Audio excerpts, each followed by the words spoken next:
Honeybees have a harsh caste system. Of the tens of thousands of bees found in a hive, just about all of them are female workers, and they do pretty much everything from cleaning and building the hive to collecting pollen and nectar. Their lives are so intense that while a worker can live from 4 to 9 months during the winter, a worker bee born in the busy summer season will only last about 6 weeks before dying of exhaustion. It's not a whole lot better for the 300 to 3,000 male drones who basically hang around waiting to mate with a queen during the summer, after which they die, or are kicked out of the hive when fall comes and they are of no more use. Then there's that queen. There's one per hive, and she can live to be up to 5 years old, laying up to 2,000 eggs in a day. And she owes her entire existence to a bitter, protein-rich secretion called royal jelly. Given their long life and unique position, there's rarely a need for a new queen, but when one dies or leaves the hive along with a swarm, the colony needs to find a replacement, and fast. In both situations, a larval bee is chosen to become the new queen.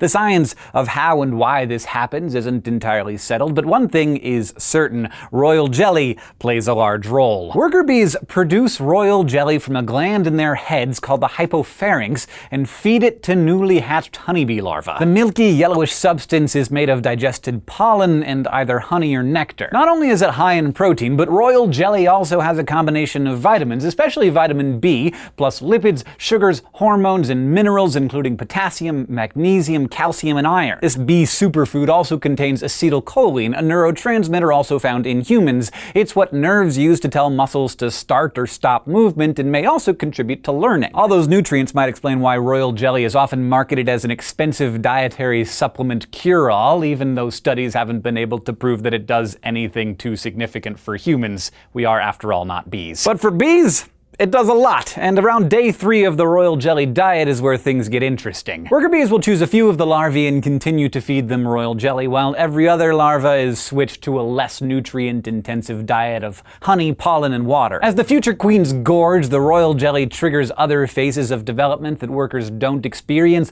like the formation of ovaries for laying eggs. If one queen emerges first, she will search for and destroy any other queen still developing in their wax cells, and if multiple queens come out simultaneously, they will fight to the death until only one queen remains. Now, we don't know exactly how the worker bees decide which larvae get the royal treatment, but for a long time we thought it was random. That would make sense, because basically worker bees and queen bees are genetically identical. But there's some evidence that the selection of a queen might not actually be so random. A 2011 study found that the larvae of future queens have higher levels of proteins that increase some metabolic activities, so there may indeed be a tiny genetic difference in the two that plays a huge role. Scientists are also still trying to figure out what it is about the royal jelly that lets it change a larva's whole life. For a while we thought it might be a hormone in the jelly or the way it affected insulin signals in the larvae. Then another 2011 study zeroed in on a protein called royal actin, which, when isolated and combined with other nutrients, can transform larvae into queens, just like royal jelly. Once they emerge, queens continue eating royal jelly their entire lives, and given that the queen lives a lot longer than the thousands of relatives around her,